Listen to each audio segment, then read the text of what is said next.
खबर में खुश आमदीद। मेरे साथ आमिर भट्टी साहब और मैं हूं सईद काजी। कल से ये बात बाज़गश्त सुनाई दे रही थी कि तहरीक इंसाफ पर क्या पाबंदी लगाने का कोई इंदिया है।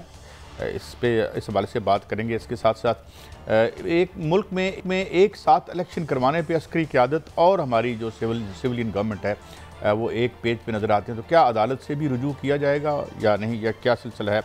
अदलिया को मुसलसल हम देख रहे हैं, कोई ना कोई वीडियो कभी सोशल मीडिया पे आ जाती है, कभी कोई लीडर जो हैं वो चौकों चौराहों में खड़े होकर उनको प्रेशराइज़ करने की कोशिश करते हैं। यह क्या सिलसिला है। पेट्रोल पर सब्सिडी का मामला देखेंगे, IMF कहाँ तक कम, और फिर इसका सिस्टम कैसे बनेगा, कैसे आप रिलाय कर सकेंगे कि जनाब तमाम पेट्रोल पंप जो हैं वो फेयरली इसको आगे एग्जीक्यूट करेंगे। जी भट्टी साहब, ये तहरीक इंसाफ पर कल रात से पाबंदी बात हो रही है और लोग कह रहे हैं कि जी बड़ी सख्ती, ये वो दाएँ बाएँ, आपको क्या लगता है?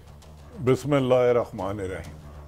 काजी साहब, पागल और बेवकूफ़ आदमी का कोई इलाज नहीं, वो कुछ भी कर सकता है। देखें, सियासी जमातें कोई मजाक नहीं हुआ करती। ANP पे लगी सिर्फ एक दफ़ा पाबंदी, इस वक्त सारी जमातें मिलाकर बशमूल उनके सहूलतकार वाद अक्सरियत इमरान खान साहब ले जा रहे हैं तरीके इंसाफ। आज इस वक्त तक बादिउल नजर में जितने भी सर्वे हुए हैं, जितनी भी रिपोर्ट्स आई हैं, ये खाला जी का घर है कि हुकूमत क्या चाहती है, मैं क्या चाहता हूं, आप क्या चाहते हैं, आइन क्या कहता है, किस बात पर पाबंदी लगाओगे, किस वजह से पाबंदी लगाओगे। देखिए, ये तो यही ख्वाहिश हो गई इनकी कि जब सैलाब आता है ना बेपनाह, तो कोई जागीरदार बड़ा मजबूत शख्स अपनी जमीनों को बचाने के लिए उधर बंद बांध देता है और गरीबों की तरफ पानी का बहाव कर देता है। और जाहल मुतलक को इलेक्शन हारने से खौफ से आप पाबंदी लगा रहे हो, तो जो 22 करोड़ अवाम है वो तुम्हें जीने देगी? अवाम कीड़े मकोड़े तो नहीं है ना। इमरान खान पर पाबंदी लगाओगे, जो इतनी वादे अक्सरियत उसकी वोटर की है, वो तो पानी तो अपनी जगह खुद बना लेता है। काजी साहब वो नहीं छोड़ता। मेरे ख्याल में जो ये तरीके इंसाफ पर पाबंदी लगाने की सोच रहा है या कोशिश करेगा, वो अपनी और मुल्क की और आइन की दुश्मनी करेगा, अपना नुकसान करेगा। अब ये 80 और 70 की दहाई से निकल आए, वो 100 से ज़्यादा मुकदमे करती है। हर दूसरे दिन इमरान खान किसी न किसी के अदालत में जाता है और 4 पर्चे और ले आता है। अब पाबंदी लगा कर 22 करोड़ आवाम को भी या तो ऐसी गैस फेंको इस मुल्क में, जो तरीके इंसाफ से अक्सरियत तलक रखती है वो सारे ही मर जाए, तो फिर तो पाबंदी लगा लो। अल्लाह माफ़ तो करता है, बंदा माफ़ नहीं करता। अल्लाह तो रब्बुल आलमीन है। अल्लाह ने कहाँ लिखा है कि तुम ताकत का गलत इस्तेमाल करो? अल्लाह ने कहाँ लिखा? अल्लाह तो जालिम को पसंद ही नहीं करता। कल हमारे दोस्त सदीक जान और अदरीस को पकड़ लिया। अब मुझे बताएं, सहाफ़ी का क्या सहारा है, कलम या इज़हारे राय? आप इस कदर कदगन और वैशियाना रवैया बना रहे हो। बच्चा इसको बेचारे, ये अदरीस हमारे खालों में है, वो सदीक जान भी भाई है, अदरीस तो बिल्कुल मुझे अपने भाइयों की तरह अजीज है। आप वैशियाना हो गए हो यार। आप इज़हारे राय और सहाफत पर कदगन ज़ियाउल हक को आपने पीछे छोड़ दिया। इसने क्या किया? बच्चे ने, मुझे साबित करें। अदरीस सदीक जान ने क्या किया? अगर फुटेज अगर कोई बन रही है, उधर चल रही है, अगर शेलिंग आप कर रहे हैं, अगर आप लाठी चार्ज कर रहे हैं, तो वो क्या दिखाया कि इधर फूल बरसाए जा रहे हैं? मत करो यार, होश के नाखून लो खुदा के वास्ते। ये मुल्क के शहरी मुल्क पे जान निछावर करते हैं, अपने अदारों से इश्क करते हैं। क्यों अदारों में और अवाम में फासला करना चाह रहे हो? काजी साहब, ये मुनासिब तरीका है? नहीं, इंतहाई गैर मुनासिब तरीका है। और ये इमरान खान को नाहल करने की कोशिश। काजी साहब, एक बात लिख के रख लें, इनके घरों में सैलाब की तरह मुंडल आएगी, वो नहीं रोक सकते। आप लोगों की सोचों को कैद नहीं कर सकते। आप अदरीस खान को कैद कर सकते हो, सदीक जान को कर सकते हो, और 50 साफियों पर कदगन लगा सकते हो, नौकरियों से लिखवा सकते हो, पाबंदियाँ लगा सकते हो, मुकदमे दर्ज कर सकते हो, अगवा कर सकते हो, मार सकते हो। लेकिन सोच पर आप पाबंदी नहीं लगा सकते, आप दिलों पे नहीं रोक सकते। मैं कल इमरान खान साहब के पास गया तो उधर मुझे एक साहब मिल गए, उनका रशिया में कहते हैं माशाल्लाह करोड़ों अच्छा खासा बिजनेस है। तो मैंने कहा जी आप इधर, वैसे ही उन्होंने मुझे रोका तो खैर मैंने कहा हुक्म, कहते मेरा इतना बिजनेस है। तो मैं कहा जी आप फिर इधर क्या कर रहे हैं भाई टेंटों में? कहते मेरी लाश से गुजर के ये इमरान खान के पास जाएंगे। और एक और आपके भी दोस्त हैं काजी साहब, मुझे आपकी थोड़ी सी तवज्जो चाहिए तरफ ही है, क्योंकि जो ये सोच रहे हैं ना तरीके इंसाफ पर पाबंदी लगाने की, ये मौत को दावत दे रहे हैं। आपके दोस्त जो आए थे कहते हैं जिस दिन इन्होंने ज़मान पार्क हमला किया, मेरी मिसिज ने फैसलाबाद के एक मदरसे में फ़ोन किया, इजी लोड से पैसे भेजे कि इमरान खान की हिफाजत के लिए मदरसे में आयत करीम और दुरूद शरीफ पढ़ाओ। इसी तरह मेरे एक अजीज यूके में होते हैं, उन्होंने कहा हमने घर में मिलाद कराया है जिस दिन इन्होंने ज़मान पार्क हमला किया इमरान खान की रिहाइशगाह पर जहां खतून अवल अकेली थी। काजी साहब इस रविश को कैसे रोकोगे? आपने बड़े आराम से कह दिया कि ये पाबंदी लगा रहे हैं। नहीं, मैं तो आराम से नहीं कह रहा, मगर भट्टी साहब बात ये है कि वो किसी ने बड़ी अच्छी बात की है कि यार कुदरत आपको डंडा नहीं मारती, मत मार देती है आपकी। बात यह है कि इनकी क्या मत मारी गई है? पॉपुलैरिटी है, पॉपुलैरिटी आती भी है, चली भी जाती है, रुकती नहीं है। तो this is how you are going to handle it. मतलब मिसाल के तौर पे मेरे लिए अनएक्सपेक्टेड थी भट्टी साहब, मेरे लिए ये बिल्कुल अनप्रेसिडेंटेड है कि खान साहब इतनी पॉपुलैरिटी ले जाएंगे, क्योंकि इनका प्रोग्राम में जो है ज़्यादातर मैंने देखा साहब मैंने जिसकी बात सुना रहा हूँ ना, ग्रेट बाइट्स का अफसर नाराज है, उसकी मिसिज ने आज उन्होंने बात, मुझे पता है आप किसकी बात कर रहे हैं, वो चलो हम नाम नहीं लेते। अब मुझे बताएं वो फैसलाबाद करती हैं, इजी पैसे पे पैसे भेजिए, मैंने यूके से मुझे फ़ोन आया कर रहे हैं। तो ऐसी जमात जो इमरान खान की इस वक्त उसकी अक्सरियत अवाम की वोटर जो है वो वाशगाफ इमरान पे मरने जीने वोट देने और उसकी हिफाजत के लिए है। तो आपने देखा नहीं कि आपने इस्लामाबाद मारने की कितनी साजिशें की, लेकिन वो जो रब्बुल आलमीन है उसने इस तरह ऐसे किया कि हवा का रुख पहले इस तरफ हुआ, जो पुलिस वाले शेलिंग मार रहे थे उसी से खुद बेहोश होने लगे, गिर गए। तो ऐसे में काई साहब अगर ये कहीं सोच पाई जा रही है कि तरीके से खुदा के लिए ना करें, ये पाकिस्तान आपका है, पाकिस्तान आपका है, तमाम अदारों का है, अवाम का है। अवाम को ख्वाहिश पे पाबंदी ना लगाएं, उनका सांस ना रोके। तरीके इंसाफ पे पाबंदी लगाने का मतलब है कि जो तरीके इंसाफ के वोटर हैं, जो वादे अक्सरियत में है, उनका आप गला दबा रहे हो। तो चलो हम जैसे कमज़ोर तो मार खा के मर जाएंगे, गिर जाएंगे, किसी ना किसी ने आपको धक्का दे दिया तो ताड़े पल्ले कुछ नहीं जे रहना, पल्ले नहीं तेला थे कर दी मेला मेला। होश के ना हम लोग तरीके इंसाफ पे पाबंदी लगा रहे हो, या किसी भी सियासी जमात पे, ना नून लीग पे लगनी चाहिए ना पीपल्स पार्टी पे लगनी चाहिए। किस बेस पे पाबंदी ऐसा लगवानी क्या? कैसा मुझे आपने, मैंने रनडाउन पढ़ा नहीं था, मैं ताखीर से आया हूं। हम तो कहते हैं यहाँ पे भूख पे पाबंदी होनी चाहिए, बेरोजगारी पे पाबंदी होनी चाहिए, बेइंसाफी पे पाबंदी होनी चाहिए, ये इस पे सियासत होनी चाहिए, लेकिन उस पर कोई नहीं है पाबंदी। ना गुर्बत पे पाबंदी है, ना भूख पे पाबंदी है, ना बेइंसाफी पे पाबंदी। और ये आपकी दीवाने की ख्वाहिश है काजी सईद साहब की। अगर आपकी भूल के पाबंदी लग जाए तो ये जो अरबपति खरबपति अमीर हैं, इनके पेट कैसे फटेंगे, इनकी बैरून मुल्क प्रॉपर्टी कैसे बनेगी? अगर 22 करोड़ अवाम की गुर्बत पर पाबंदी लगा दी गई, उनकी तालीम देने के लिए फैसले करने लग पड़े, कुछ आगे का चूल्हा बुझाओगे तो इनके महलात बैरून मुल्क बनेंगे। आगे बढ़ते हैं। एहसन इकबाल साहब का आपको मैं शॉर्ट सुनवाता हूँ।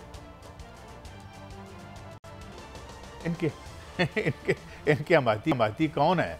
मुहद्दब बदसे से ढूंढने पड़ेंगे आजकल तो भट्टी साहब।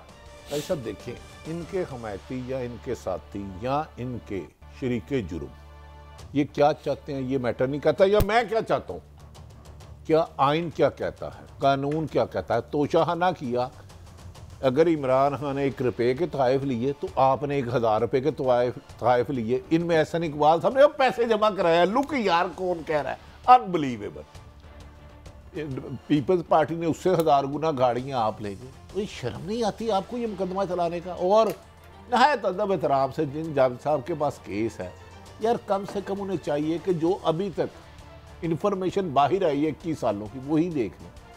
यार कुछ तो अल्लाह का करो। अच्छा जब भट्टी साहब, मनसब एक हटा और मैंने दिया आपसे है। बात पूछनी है। सुना है कि इमरान खान साहब तो जलसा करूँ हैं, और जलसा रिपोर्ट क्या आ रही है कि कितना बंदा आ रहा है, क्योंकि उनकी पॉपुलैरिटी तो खुद ये धक्के से बढ़ाई जा रहे हैं। कादी साहब देखें, जितना जितना ये जबर तसलसल से कर रहे हैं, उतनी उतनी इमरान खान की मकबूलियत में इजाफा हो रहा है। मैंने गुजारिश किया, जब तेज तूफान आता है, जाहल मुतलक लोग होते हैं उसे रोकने की कोशिश करते हैं। वो जब उसको रोकने की कोशिश करते हैं, तूफान उन्हें अपनी लपेट में ले लेता है और वो खुद लड़खड़ा के गिर जाते हैं। इमरान खान को अब रोकने वाले खुद अपने पाँव पे खड़े नहीं रहेंगे। अगर कोई केस है तो उसको जायज़ तरीके से करो। ये कोई तरीका नहीं कि 100 मुकदमात बना दो और इलेक्शन में उसकी फतह यकीनी है, तरीके इंसाफ की कामयाबी यकीनी है तो पाबंदी लगा दो। भाई तुम्हारी ख्वाहिशों पे मुल्क चलेगा। तुम ये कह दो कि कल को हमने पाकिस्तान आधा किसी और को खुदा ना खास्ता देना है तो ये कौम मान जाएगी। आज सब ये जबर के सिलसिले बंद होने चाहिए, इन्हें होश के नाखून लेने चाहिए। मुझे पता है कल पीएम साहब की किससे मुलाकात हुई है और उसने क्या इनसाइड दिया है। ये लोग, मैं गुजारिश कर रहा हूं कि ये पाकिस्तान तुम्हारा है, खुदा के लिए उनको इस अहम काना क्या ताकत के क्या इस्तेमाल से। इशारतन बताया ना, पीएम साहब को क्या बताया गया है? भाई पीएम साहब को वाशगाफ लफ्जों में कहा है कि दुनिया इधर से उधर हो जाए, अगर इलेक्शन होते हैं तो इमरान खान की कामयाबी 100% आज तक के सर्वों के मुताबिक यकीनी है। कुछ नहीं हो सकता। मौलाना फजलुर रहमान के बारे में जो इब्तदाई खबरें आ रही हैं, वो अली मीन गंडापुर के मद्दे मुकाबल आधे वोट भी नहीं ले सकता, जो उस इलाके से स्पेशल सर्वे कराया गया है। स्पेशल सर्वे कराया गया है मौलाना फजलुर रहमान की सीट पर साहब के इलाके पे अली मीन आधे 50% भी वोट नहीं ले सकते। इस सूरत में कि 13 जमातें मिलके लड़े तो कादी साहब पल्ले नहीं तेला थे कर दी मेला मेला। वोटर तुम्हारे साथ नहीं है, अवाम तुम्हारे साथ नहीं है। जितने होंगे यकीनन आपको मिल जाएंगे, लेकिन आप वाज़ेह अक्सरियत जमात को पाबंदी लगाने का सोचना भी मेरा ख्याल है आइन से भी मजाक है, मुल्क से भी अवाम है और अवाम के साथ भी मजाक है। उन्हें इरिटेट ना करो इससे पहले कि लोगों के हाथ जुल्म और ज़्यादती करने वालों की तरफ बढ़े। जुल्म खुद ही छोड़ दो, क्योंकि जुल्म अल्लाह को पसंद नहीं है। अच्छा, खान साहब की भी कुछ मुलाकातें हुई हैं और आज वो अदालत में पेश भी हुए हैं भट्टी साहब, और वो आज बड़े एक सीक्रेटिवली गए हैं और कोई उनके साथ क्राउड नहीं था, तो वो उन्होंने बड़ा रिस्क लिया या नहीं लिया, जो ये तो आप हम देखेंगे। लेकिन मुलाकातें क्या हुई हैं उनकी? कादी साहब 2-3 दिन पहले वो एक तकरीर करने लगे थे। उनमें मेरी भी एक गुजारिश थी कि अब पर्दा नशीनों को बेपर्दा कर। उन तक एक पैगाम गया कि थोड़ा सा हमें टाइम दे। देखिए, इमरान खान के सीने में बड़े राज हैं और मैं आपको बता दूं, ये गैब से नहीं आ रहे। कितना टाइम दें भट्टी साहब? 10 पर्चों का टाइम दें या मजीद 50 पर्चों का टाइम दें? कितना टाइम? कादी साहब, जो इस वक्त हुक्मरान हैं, जो भी हैं पीडीएम के लोग, इनमें बहुत सारे अच्छे लोग भी होंगे जो खुद कहते हैं कि हमारी क़यादत हमें खाई में फेंक रही है। इमरान खान को अहम हलकों की तरफ से पैगाम गया है कि आप थोड़ा सा टाइम दे दें, हम पूरे मुल्क में इलेक्शन कराने की मैक्सिमम एफर्ट्स कर रहे हैं। याद रख लें, इमरान खान इनके रोकने से नहीं रुकता। और ये भी तो ये जो शुरू की आज ये बात हुई है, जो कैबिनेट मीटिंग में भी गई थी, हमारी अस्करी की आदत भी थी कि जी वहाँ हम इलेक्शन एक वक्त में ही इलेक्शन करवा देते हैं, तो क्या इससे ये जुड़ी हुई बात है? देखें कादी साहब, आप इम्तिहान में 33 नंबरों वाला पास होता है, 22, 30, 31, 28 नंबर हो तो एग्जामिनर शायद 5-7 नंबर दे दे, लेकिन जब कुछ लिख के ही नहीं आएंगे वो कैसे देगा? उनको तो पीडीएम को कह दिया गया जी हम आपको इलेक्शन नहीं जिता सकते। अब अवाम की अक्सरियत उधर है, लिहाजा आप मेहरबानी करें इलेक्शन कराने की तरफ आएँ। ये इंतकामी कार्रवाइयों की वजह से मुल्क बहुत ज़्यादा नुकसान की तरफ जा रहा है। तो इमरान खान ने अहम तरीन मुल्क की शख्सियत की तरफ से उन्हें पे मैसेज गया है कि आप, उन्होंने, इमरान खान ने भी कहा जी अदारे मेरे हैं, मैं उनका एहतराम करता था, करता हूँ और करता रहूँगा, लेकिन हुकूमत पीडीएम जानबूझ के अदारे और पाकिस्तान तरीके इंसाफ में गलत देखे ना। कल परसों कोई गालबन मोहतरम प्राइम मिनिस्टर साहब का बयान आया था, वो मेरे भाई एक बंदा साबिक वज़ीर आज़म इमरान खान 10 दफ़ा कह रहा है कि पाकिस्तान तब मजबूत होगा जब फौज मजबूत होगी। अब आपने अदलिया के खिलाफ जो इन्होंने महाज खोला हुआ है, कभी एक की वीडियो, कभी दो की ऑडियो, कभी यहाँ से टोटे, कभी यहाँ से टुकड़े, कभी यहाँ से टुकड़े।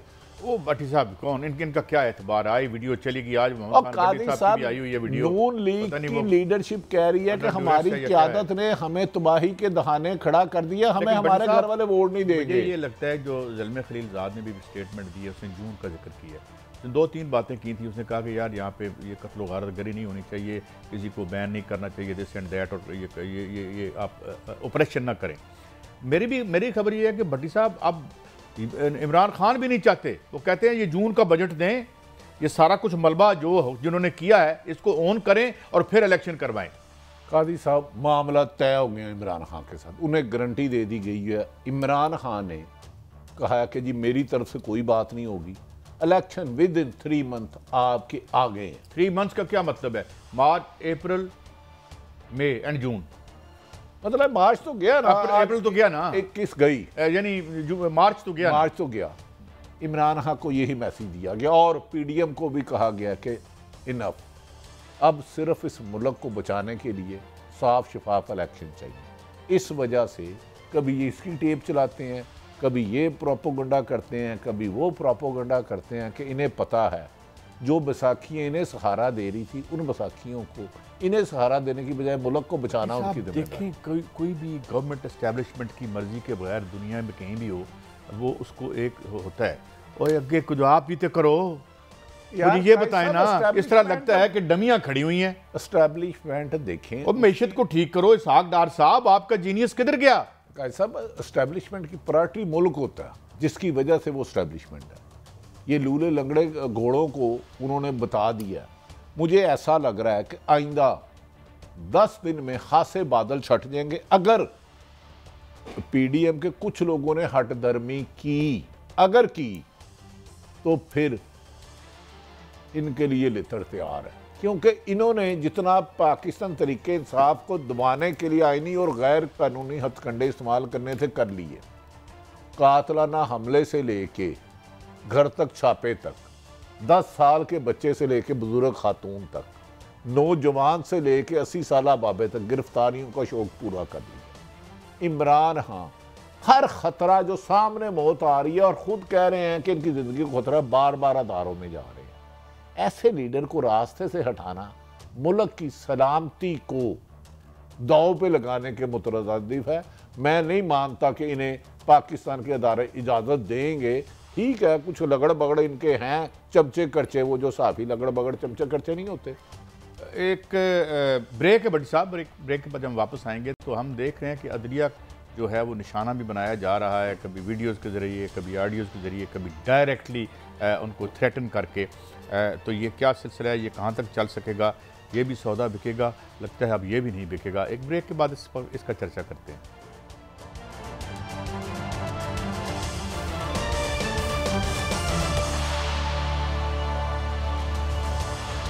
Welcome back. अच्छा भट्टी साहब, ये एक बड़े तसल्सल के साथ अदलिया जो है उसके हवाले से हमें बातें की जा रही हैं, रेफरेंस भी भेजा गया।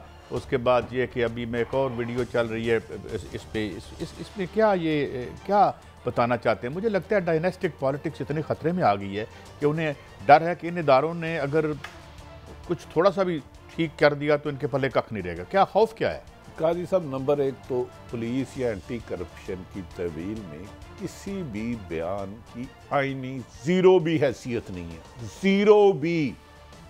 अगर ये बयान जो आपकी हिरासत में है मोहम्मद खान भट्टी, मैं उसकी ईमानदारी की बात नहीं कर रहा, हरगिज़ नहीं करूँगा, जो पहले था कराची से फिर कोयटे से पकड़ गया, तो फिर इसहाक डार का 164 का बयान था कि नवाज शरीफ पाकिस्तान का सबसे बड़ा मनी लॉन्डर है, बकौल इसहाक डार के, और सारी मनी ट्रेल बता गई थी, सारी मनी ट्रेल बता दी थी।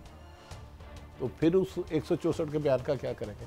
काजी साहब, मैंने गुजारिश की है कि मैंने ज़िंदगी में ये नहीं देखा कि कोई भी शख्स पकड़ा जाए, कोई करप्शन करता है, उसे सज़ा होनी चाहिए, लेकिन उससे स्पेशली बयान आप हाजिर सर्विस जज से बाहर के, जस्टिस से बाहर के, हाई कोर्ट हो या सुप्रीम, उनके बारे में ले आप, क्या उसने आपको यही बताया? क्या पुलिस हिरासत में आप चले जाए, मैं चले जाऊँ? शुक्र है अगर ये उससे बयान दिला देते ना मोहम्मद खान भट्टी से कि ये कह के दूसरी जंग अज़ीम मैंने शुरू कराई है, उसने ये भी कह देना था। तो भाई पुलिस हिरासत में आप ये बयान उससे ले लें कि दूसरी जंग अज़ीम मैंने कराई है, उसमें जो मज़ाइल थे वो पहला मैंने चलाया था। वो भाई आपकी पुलिस हिरासत में तो इंसान क्या पत्थर भी बोल पड़ते हैं, लेकिन खुदा के लिए खुद तो पत्थर दिल नहीं। ना लेकिन बनाओ। ये पुलिस जो है, ये जो भी है, जिसकी भी पुलिस कैसे बयान ले सकती है जजेस और अदलिया के खिलाफ किसी एक शख्स से? देखिए आप बादशाह आदमी हैं, कि ना जिसका सिर्फ बयान लिया बल्कि वीडियो बनाई, वीडियो बना के उसे पब्लिक कराया, और वो भी किसके खिलाफ? सुप्रीम कोर्ट के जज साहबान के बारे में, जिस अफसर की तवील में असूलन उसको गिरफ्तार कर लेना चाहिए। लेकिन आप हिस्ट्री भूल जाते हैं। जब इमरान खान साहब पर हमला हुआ और वो अल्लाह ने बचा लिया, उस मुल्ज़म की 2 वीडियो आई थी। अब ये हिसाब लगा ले यहाँ जालिम कितना मजबूत है और कानून कितना लाचार है। इमरान खान पर हमले करने वाला गालिबन मुबैना तौर पर उसका नवीद नाम था, पुलिस हिरासत में बयान दे रहा है और वीडियो भी रिकॉर्ड की जा रही है और जारी भी, और अगले दिन वो भी आने हो जाती है। और मोहम्मद खान भट्टी साहब को एंटी करप्शन ने लगता है इसलिए पकड़ा था कि मोहतरम ऑनरेबल काबिल एहतराम जज साहबान के बारे में वीडियो में आने। यार क्या कर रहे हो? क्या अकल के अंधो, क्या हो गया तुम्हें? इनका जो भी सबसे ताकतवर आदमी है उसे पुलिस हिरासत में दे दें, 5 मिनट बाद उससे बयान ले ले। पहले जंग अज़ीम का भी एतराफ़ करेगा, दूसरी भी करेगा, और ये भी कह देगा कि अपनी पैदाइश से पहले जो कत्ल हुआ था वो भी मैंने किया। और मुझे लगता है कि मैं जितने हमारे इन इदारों ने इनकी सपोर्ट की है, इन जो इन इंडस्ट्री कैसा, मुझे ये बताएं कादी साहब, आप थोड़ा सा कानून को समझते हैं। एक पुलिस हिरासत में एक बंदा एंटी करप्शन की हिरासत में, उसकी वीडियो बनती है और हाजिर सर्वस काबिल एहतराम जज साहबान के बारे में कहता है क्या अदलिया इसकी सोमोटो नहीं ले सकती? इधर आओ ना भाई, पुलिस हिरासत में कैसे आपके वीडियो बना के आपने सिर्फ जजों को, अदलिया को खौफजदा करने के लिए, मनपसंद फैसले लेने के लिए ये होशियत ले सकती है? तो इन्हें अदालत का नहीं बुला कर सकती भाई, क्या नहीं कर सकती? हम तो इतनी केयरफुली भाई एक नाप तोल। यार मैं आपकी बात नहीं कर रहा, मेरी बात का जवाब दें आप मुझे। बिल्कुल क्यों नहीं कर सकती? अदालत कर सकती है, बुला सकती है। एक बंदा एंटी करप्शन की हिरासत में है, मोहम्मद खान भट्टी साहब, और उसका बयान मखसूस अदलिया के बारे में लिया जा रहा है। इसको उन्होंने ऑन एयर भी करा दिया, खुद ही मानेगा तो कोई नहीं ना, लेकिन कराया तो तुमने है। तो क्या अदलिया इसको बुला नहीं सकती? जिसकी भी हिरासत में डीजी एंटी करप्शन को इधर आए ना भाई, ये बयान आपके बंदा पास था, बंदा ये बयान कैसे हुआ, किसने रिकॉर्ड किया, किसने लीक कराया? क्या अदलिया को इस तरह होशियत कंडों से डरा कर आप उन्हें इमरान खान पर पाबंदी लगवा लोगे या अपने सारे केस खत्म करवा लोगे? वो तो ऑलरेडी हो गए हैं। तो क्या अदलिया को लेना चाहिए कि नहीं? आप भी पाकिस्तानी, हमारा तो लिए तो काबिल एहतराम है। जिसने इलीगैलिटी की है, जो इस अदलिया पर शकूक व शुबात जो हैं वो डालने की कोशिश कर रहे हैं बगैर किसी सबूत के, या एक प्रोसीजर है अदलिया में, एक रेफरेंस का तरीका है, एक रेफरेंस जाता है, एक रेफरेंस ऑलरेडी आप फाइल कर चुके हैं, उस रेफरेंस को उसके हुस्न व क़ुव्वा को देखना है जनाब चीफ जस्टिस साहब और जो बाकी मेंबर हैं जुडिशल कमीशन के। मगर यहाँ क्या है भट्टी साहब, बात यहाँ एक ही है, बात यह साड़ी गल मनो नहीं तो तुसी ये और क्या है, और इसके अलावा क्या है? गुजारिश है कि 3 सर्वे कराए गए मार्च के स्टार्ट और फरवरी के एंड पे। उसके बाद तमाम सर्वों में आया कि पीडीएम शिकस्त है और नून लीग बड़ी जमात है लेकिन पंजाब में पीटीए का मुकाबला नहीं कर सकती। उसके बाद कभी आप अपनी एटमी बारे में सागडार का गैर जिम्मेदार बयान आया, उधर आपको पता है किस तरह अमेरिकन जनरल ने बयान दिया। चलो ये कहानी फिर उन्होंने तरदीद कर दी IMF ने कि हमारा ताल्लुक ही नहीं इस बात से। मेरी उसके बाद अब ये शहीद होने के लिए आए थे कल हमारे पास, अब ये शहीद होने के लिए सिर्फ और सिर्फ अदारों को बदनाम कर रहे हैं कि हम ये तो नहीं चाह रहे कि यार हम इतना कुछ कर दें कि निकलें और कुछ थोड़ी हमारी कोई बन जाए, हम फिर मजलूम बने, एस्टेब्लिशमेंट को भी बुरा भला के, अदलिया को भी के, और कानून का गलत इस्तेमाल भी करें। इलेक्शन से फरार के लिए हर इनकी कोशिश नाकाम हो रही है। कादी साहब, मैं इधर देखें, इन्हें पता चल गया कि अवाम ने इन्हें रिजेक्ट कर दिया, अदालतों में इमरान खान सरखरू होने लगा। अब ये असाक डार ने जो गैर जिम्मेदाराना बयान सेनेट में दिया, रजा रुबानी साहब ने उस पर सवाल उठाया। फिर एक और इनके वजीर ने कहा कि तुम्हें नहीं पता IMF हमसे क्या मांग रहा है। ये अपनी, और IMF ने कहा हमारा ताल्लुक नहीं है, मोहम्मद जुबैर साहब कहते हैं उसकी डोमेन में नहीं आती ये बात। टेम्परेरी हुकूमत बचाने के लिए देखें मुल्क के बारे में कैसे नामुनासिब अल्फाज कह रहे हैं। कई सब ऐसे अदारे इनको क्यों नहीं पूछते? मैं ये नहीं कहता इनके खिलाफ कार्रवाई, अदारे इसलिए नहीं पूछते कि इमरान बहुत लाडला है। अच्छा, आगे भी चलते हैं। बड़ी साहब, ये दूसरा इंटरव्यू एक मुबैना तौर पे आया है। पहले जावेद चौधरी साहब का था, साबिक हमारे चीफ आर्मी स्टाफ जनाब कमर जावेद बाजवा साहब का, फिर उसमें उन्होंने तरदीद कर दी।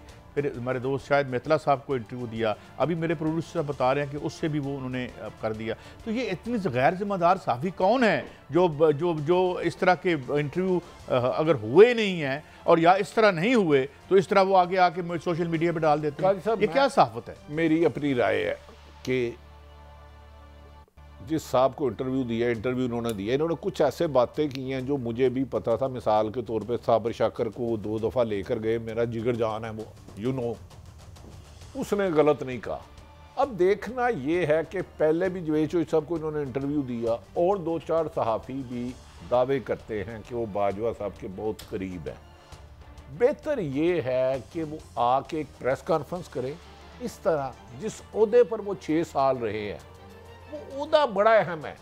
उस ओहदे में नाम कमर जावेद बाजवा हो या उससे पहले परवेज कहने मैटर नहीं करते। जिस फौज के तुम कमांडर रहे हो ना, वो हमारी जान है। तो मेहरबानी करके उनके लिए शर्मिंदगी का बायस नहीं बनना चाहिए। अगर आप कुछ कहना चाहते हो, उस सहाफ़ी को, शाहिद मेतला साहब को क्या जरूरत है झूठ बोलने की? वो पागल है, उसे नहीं पता कि मुल्क की अहम तरीन ओहदे पर 6 साल फायद रहे हैं। अगर ये मुनरफ हो गए हैं उस पर या दूसरे हमारे हर दिल काबिल एहतराम जावेद चौधरी साहब पर, तो फिर उन पे खिलाफ क्यों नहीं कार्रवाई करते? काजी साहब, ये मुमकिन नहीं है कि मैं जुर्रत करूं। मैं ये कहता हूं कि ये खाक उड़ाने की ज़रूरत क्या है? Get over it. हम इतने बड़े क्राइसिस की तरफ बढ़ रहे हैं कि ये आपको इमरान खान भूल ना गया तो मेरा नाम बदल दीजिएगा अगर आपने मैशत को वक्त पे ना। ये जो इन्होंने इंटरव्यू दिया और बाहर आया, डू यू थिंक ये बगैर किसी हिकमत अमली के हुआ? इससे पहले भी जावेद चौधरी साहब को इन्होंने दिया, इसके बाद भी और कई दावेदार हैं। और तो पता नहीं कोई और बंदा कह रहा था मैं किसी के घर गया तो आगे ये तशरीफ़ फरमा थे। तो मोहतरम, गुजारिश ये है कि आप इस मुल्क की फ़ौज के सफ़ा सलाह रहे हैं 6 साल। बेहतर ये है कि आप समझते हैं कोई सच है, अदारों को आपने इतराफ़ कर रहे हैं बात बादी नज़र में। ब्रेक है बड़ी साहब, तो एक प्रेस कॉन्फ्रेंस कर दे और लोगों को हकायक बताएं, बता दे, या रहने दो, रहने दो तो सबसे बेहतर अच्छा है। तो एक ब्रेक है और ब्रेक हम हाजिर होंगे। तो मैशत पे हमने दोबारा बात करनी है। एक और माहिर हमारे साथ होंगे, शब्बर जैदी साहब आज होंगे। उनकी बड़ी मेहरबानी, उन्होंने हमें टाइम दिया। एक ब्रेक के बाद आपकी खिदमत में हाजिर होते हैं।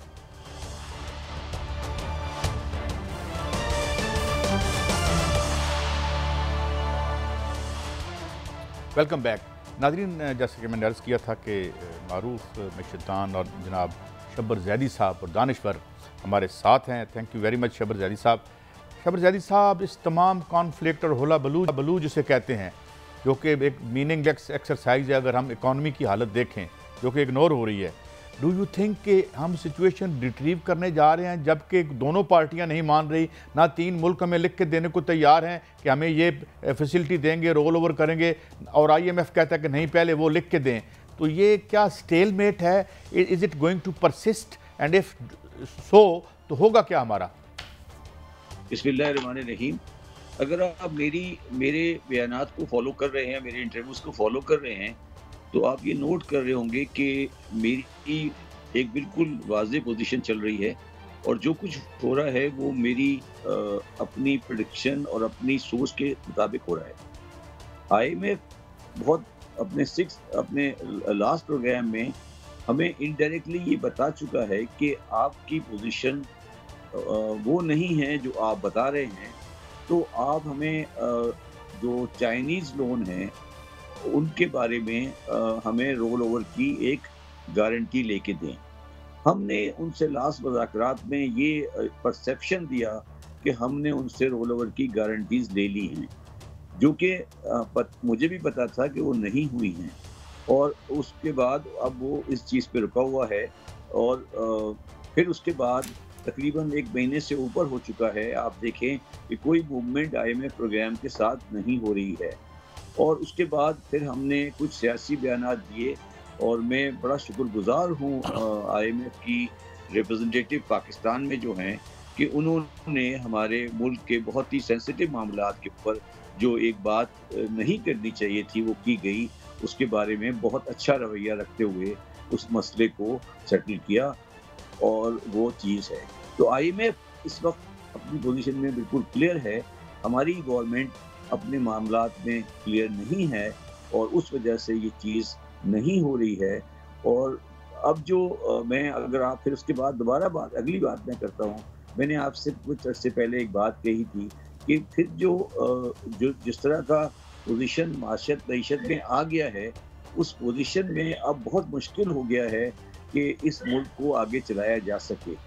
तो अब जिस तरह 1 महीना 1.5 महीने पहले मैंने एक बात की थी कि कुछ ऐसी चीज़ें शायद करनी पड़ जाएँ जो ज़रूरत हो वक़्त की, क्योंकि इस वक़्त जो आप पिछला महीना गुज़रा है, वो पाकिस्तान की 75 साला तारीख़ में पहला महीना था जब हमारी आमदनी जो फेडरल गवर्नमेंट की है, वो कम थी और सिर्फ़ इंटरेस्ट का खर्चा ज़्यादा था। ये कभी पाकिस्तान की तारीख़ में कभी नहीं हुआ। इसका मतलब है कि सारे खर्चे जो फेडरल गवर्नमेंट कर रही थी, वो उधार से कर रही थी। और आपने आज भी देख लिया होगा कि पाकिस्तान मेडिकल एसोसिएशन का और पीपीएमए का एक ऐड है कि दवाओं की शॉर्टेज का चांस है। मैं नहीं कहता कि चीज़ें होंगी, मगर हमारे लोगों को, हमारे हुकूमत को, हमारी एस्टेब्लिशमेंट को, हमारे लोगों सब चीज़ों को अब ये रियलाइज़ करना चाहिए कि पानी सर से गुजरता जा रहा है। अच्छा शहबाज साहब, गुजारिश ये है कि इसहाक डार साहब 4-5 दफ़ा दावा कर चुके हैं कि मामला तय हो गए। जैसे आप फरमा रहे हैं, आपने पहले भी फरमाया कि क्या इनमें अहलियत नहीं है या नीयत का फतूर है? कहाँ इतना गैप है कि ये आईएमएफ को गारंटी दे रहे हैं कि चाइनीज़ मान गए जबकि वो माने नहीं? इसे तो चीटिंग कहा जा सकता है आसान लफ्ज़ों में। क्या आइंस्टाइन बन के आए थे इसहाक डार साहब? क्या अहलियत नहीं है या और भी कुछ वजूहात है? नहीं, देखिए, पहली बात तो ये कि मैं उनके ज़ात के बारे में बात नहीं करना चाहता। बात ये कि इनको अपने मामलात पे ग्रिप नहीं है। इन्होंने चाइनीज़ के बारे में जो बात की, वो विदाउट चाइनीज़ से कंसल्ट किए बगैर की। दूसरी बात ये है कि चाइना का जो अपना सिस्टम है, उसको इन्होंने समझा नहीं, और ये समझ रहे थे कि ये हालात वही वाले हैं जो पहले थे।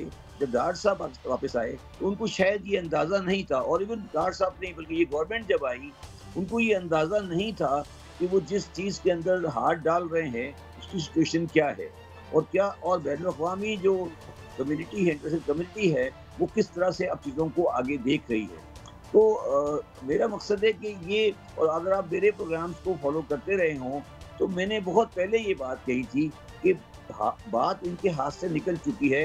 इनकी काबिलियत या नालायकी की बात नहीं है, इनके बस की बात नहीं है, ये अब इनके हाथ से बात निकल गई है, अब बात इससे ऊपर चली गई। नहीं शहबाज साहब, मेरी रहनुमाई फरमाएं। आपने, मैं आपको फॉलो कर रहा हूँ, कुछ चीज़ें हर बार अब ऐसे हुई, आप कह रहे हैं इनके हाथ से बात निकल गई है, तो क्या अब भी इनके जिम्मे ये जिम्मेदारी रखना मजीद नुकसान का बायस नहीं होगी? अगर ये इनके हाथ में बात ही नहीं रही तो ये कैसे मैनेज कर सकेंगे?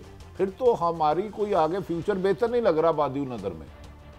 देखिए, बात ये है कि पाकिस्तान के जो इस वक्त माशी हालात हैं, उसमें टेक्निकली हम डिफ़ॉल्ट में चले गए हैं, हमारी एजेंसियाँ नहीं खुल रही हैं, हमारा प्रॉब्लम आ गया है, और हमें रोल ओवर्स के लिए या रीस्ट्रक्चरिंग के लिए एक एक्सरसाइज करनी पड़ेगी, और उसमें ये एक्सेप्ट करना पड़ेगा गवर्नमेंट को कि जो कुछ वो पहले कहते रहे हैं वो गलत कहते रहे हैं, और वो जो ये बात कहते थे कि हमने पाकिस्तान को संभाल लिया और लोग थे जिन्होंने तबाह कर दिया था, वो इनको वापस लेना पड़ेगा।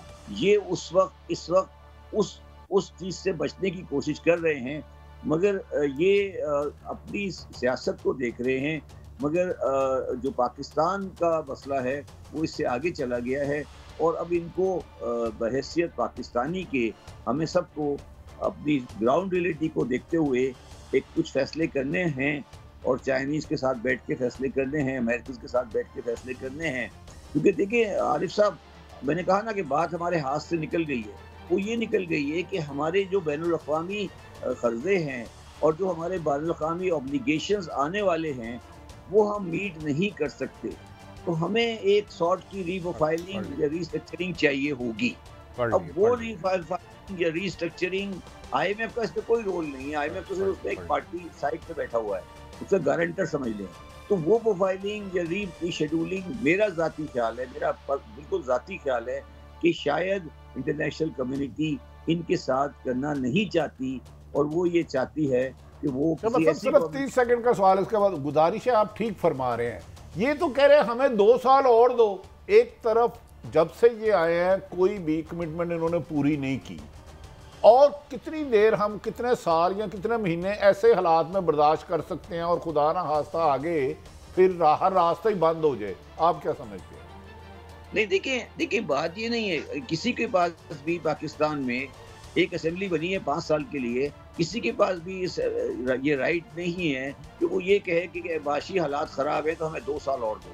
वो तो माशी हालात का डायरेक्ट ताल्लुक उससे नहीं होता, असेंबली से। अब जो भी इलेक्शन होगा, इलेक्शन एक प्रोसेस है जो हो जाएगा, और जो भी आएगा, ये हो या कोई और हो, वो उसको मैशत संभालनी होगी। तो ये कहना कि मुझे 2 साल और दो, मैं सही करके दिखाऊंगा, ये कोई ज़ाती मुकाबला तो नहीं हो रहा है ना जी। ये तो नहीं है कि मैं और ए बी और सी। कितनी सिंपल सी बात है, एक आइन है, उसमें 5 साल की मुद्दत है असेंबलियों की। जब वो खत्म होगी, एक इलेक्शन का प्रोसेस होगा। इलेक्शन कोई ऐसी तूफान वाली चीज़ नहीं है, इलेक्शन हो जाएगा, और इलेक्शन होने के बाद जो भी जीतता हो सकता है ये जीत जाए। ये कहना कि मुझे 2 साल और दो और मैं ये करूंगा और मैं ये कर सकता हूँ, ये तो मेरे अपने ख्याल में कोई ना इंटरनेशनल कम्युनिटी मानेगी, ना हमारी एस्टेब्लिशमेंट इसको मानेगी, ना हमारी अदलिया इसको मानेगी, ना पाकिस्तान की अवाम इसको मानेगी। ये तो मेरा ख्याल है एक यूजलेस सी आर्गूमेंट है। अच्छा शबत जदीद साहब, एक तो ये हमारे एफ्टमा वालों की उन्होंने एक ख़त भेजा है स्टेट बैंक को, जिसमें उन्होंने कहा कि ऑलरेडी हमारी जो है वो 7 मिलियन लोग बेरोज़गार हो चुके हैं, और चूँकि इस दफ़ा कपास की 50 लाख गांठें कम हुई हैं, तो हम इंपोर्ट भी नहीं कर सकते, तो ये तकरीबन करोड़ लोग हो जाएंगे। एक तो ये, मगर मेरा सवाल ज़रा थोड़ा आज ज़रा एक नज़री सवाल भी है, क्योंकि आप इसके भी माहिर रहे हैं। डोंट यू थिंक कि हम जैसे जितने मुल्क रिसीविंग एंड पे थे, IMF के प्रोग्राम लिए, और ये हमने जो अपनी IMF की रिफॉर्म्स की, फर्स्ट रजीम, सेकंड रजीम, और जिसमें जो मर्जी यहाँ आके उन्होंने बेचा, हमारे कोटे लगा दिए, तो ये मॉडल ही बैठ गया है। हम जैसे गरीब मुल्कों का भुरकस हर जगह निकल गया है। इसके बारे में रीथिंक करना पड़ेगा, या पॉलिटिकल मूवमेंट या इकोनॉमिक पॉलिसी बदलनी पड़ेगी हमें? क्या समझते हैं आप? देखिए, आपने बहुत अच्छी बात की है।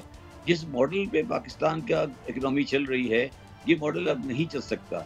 मगर इसमें ना आप एक बड़ी इंटरेस्टिंग बात को मिस कर देते हैं। हम ये समझ रहे हैं कि WTO और जो मॉडल है, जिसकी वजह से हमारे पाकिस्तान के प्रॉब्लम हैं, हमारी लोकल इंडस्ट्री डेवलप नहीं हो पाई, हमारी एम्प्लॉयमेंट डेवलप नहीं हो पाई, हमारी चीज़ें नहीं चल पाई, उसकी वजह कोई वेस्टर्न कंट्रीज़ है। हमने इस पूरे मैकेनिज्म में ये नहीं देखा कि हमने जो फ्री ट्रेड एग्रीमेंट्स किए हुए हैं मुख्तलिफ मुल्कों से, स्पेशली चाइना के साथ, उसमें हमारी मईशत को क्या नुकसान पहुँचाया है। तो मैं ये समझता हूँ, इंटरनेशनल कम्युनिटी की जब मैं बात करता हूँ, इंटरनेशनल कम्युनिटी में अब चाइना भी शामिल है। अब चाइना भी उससे अलग नहीं है। इंटरनेशनल कम्युनिटी जिस तरह से अब दूसरों के साथ, मैं आपको सिर्फ ये कहता हूँ, वो अब रूथलेस है। रूथलेस का मतलब ये है कि वो बिल्कुल आलमाना तरीके से काम करती है। उनको सिर्फ अपने इकोनॉमिक इंटरेस्ट में काम करते हैं। अगर कोई ये समझता है कि वो हमारे दोस्त हैं, तो वो बात गलत है। मैं इसकी आपको एक मिसाल देता हूँ, जिसका आज मुझे निहायत अफसोस है, मगर एक ऐसा वाक़या आज पाकिस्तान की तारीख में आज कल हुआ है, जिसका मुझे बड़ा अफसोस है। UAE गवर्नमेंट ने, उनकी कंपनी ने ऑक्युपाइड कश्मीर में एक बहुत बड़ी इन्वेस्टमेंट की है।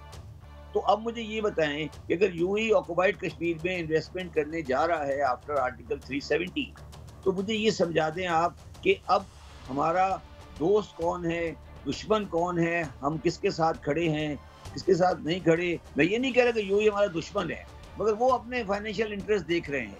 सऊदी अरेबिया अपने फाइनेंशियल इंटरेस्ट देख रहा है, चाइना अपने फाइनेंशियल इंटरेस्ट देख रहा है, और दूसरी बात, वो अब इन हालात से मजबूर है। जो G20 की वर्ल्ड कॉन्फ्रेंस हुई थी इंडिया में, उन्होंने ये चाइना को ऑब्लाइज किया है कि अब जो भी आप रिशेड्यूलिंग की फिक्र करेंगे वो आप सबके साथ मिलके करेंगे। तो अच्छा शबर साहब ये बताएं, जो हुकूमत दावा कर रही है कि 50 रुपए कट मोटरसाइकिल और छोटी गाड़ियों पे देंगे पेट्रोल पंपों पे, तो क्या ये मुमकिन है? ये मैकेनिज्म कैसे बनेगा कि पेट्रोल पंप छोटी गाड़ी और मोटरसाइकिल कोई डाल रहा है? ये क्या पॉसिबल लगता है आपको? देखिए, इसमें दो बातें हैं आरिफ साहब। पहली बात तो पता नहीं आपने आज की खबर पढ़ी हो, IMF वालों ने कि हमसे इस पे बारे में बात ही नहीं हुई है और वो पता नहीं इस बात से एग्री भी करेगी कि हम इसको इम्प्लीमेंट कर भी सकते हैं या नहीं कर सकते। और मैं इस बारे में कोई नेगेटिव व्यू नहीं देना चाहता, मगर मेरे हिसाब से ये जो अगर आपने पेट्रोल का इस तरह की डिस्क्रिमिनेशन की तो पाकिस्तान के माशरे में जो अनफॉर्चुनेटली जो हमारा सिस्टम है उसमें शायद हम इसको इम्प्लीमेंट करते हुए बड़ी मुश्किल पड़े और हम ये सब्सिडी जिनको देना चाहते हैं उनको नहीं मिलेगी और पाकिस्तान में गवर्नमेंट का नुकसान हो जाएगा। तो इसको रीथिंक करना चाहिए। ये जिस तरह करना चाहते हैं शायद ये इस तरह हो नहीं सके। अच्छा, अभी इसी पे बात हो रही थी। बिल्कुल आपने ठीक कहा, आखिर इंडिया ने भी तो $550 बिलियन के फॉरेन एक्सचेंज रिजर्व रखे ना, बनाए। ये अलग बात कि वहाँ 80 करोड़ लोग एक खौफनाक जिल्लत की ज़िंदगी बसर करते हैं, क्योंकि आज की इकॉनमी का तो शायद वो अब ज़ेर बहस ही नहीं रहा। वो मैक्रो इकोनॉमिक लेवल पे हमने बैलेंस करना है। तो आप समझते हैं कि अमेरिका में इन्फ्लेशन है, अमेरिका में वही कुछ कर रहा है ट्रंप, जो इधर इमरान खान साहब की तहरीक है उसने भी वहाँ कॉल दे दी है। एक ओवरऑल लगता नहीं है आपको कि इस मॉडल से आबादियाँ हर जगह तंग है, भले फर्स्ट वर्ल्ड हो, सेकंड हो या थर्ड? देखिए, कुछ अरसे से ये जो एक ग्लोबलाइजेशन वाली पोजीशन थी वो अब चल नहीं पा रही है और हर मुल्क अपने ज़ाती मफाद के हिसाब से काम कर रहा है और एक इंटरनेशनलाइजेशन या ग्लोबलाइजेशन जो हो रही थी माशरे में वो ख़त्म हो गई है। मैं आपको यहाँ एक बात क्लैरिफाई करना चाहता हूँ कि मैंने एक आर्टिकल लिखा है, वो मेरी ट्वीट पे भी आया है कि हम इंडिया के बारे में बड़ी गलतफहमी है हमारी। हम 2002 से अगर 2023 तक देखें तो उसने पाकिस्तान को हर इकोनॉमिक इंडिकेटर में बहुत बुरी तरह बीट किया है और इंडिया एक बहुत तेजी की डेवलपमेंट की तरफ जा रहा है। तो हमें अपने पड़ोसियों को भी देखना पड़ेगा। हम सिर्फ अपने घर में बैठ के आपस में लड़के और एंटी इंडिया सेंटिमेंट पे जिंदा नहीं रह सकते। वन लास्ट क्वेश्चन शब्बर साहब, do you find any person on this political horizon जो इस चैलेंज को हल तो क्या समझने की सलाहियत भी रखता हो और वो इससे निमट सके? उसमें PTI हो, PPP हो, PMLN हो, कंसिडरिंग देयर रिकॉर्ड। देखिए, मुझे अफसोस से कहना पड़ता है कि आपके सवाल का जवाब मैं दूंगा। आज की पोजीशन में कम से कम जो हमारे माशरे में जो हमारे इतनी ज़्यादा हो गई है, मैं नहीं समझता इस वक्त इंक्लूडिंग एस्टेब्लिशमेंट जो इस गंभीर सिचुएशन से पाकिस्तान को निकाल सके। इसमें पूरी कौम को साथ बैठना पड़ेगा। अब वो कैसे बैठेगी, वेरी फ्रेंकली। बहुत शुक्रिया शबर जाहिद साहब, it is always a great honour और बड़ा इंसाइटफुल होता है आपका analysis. Thank you very much. बड़ी साहब, मुझे क्विक क्लोजिंग करनी है, कल मिलेंगे। अल्लाह हाफिज़।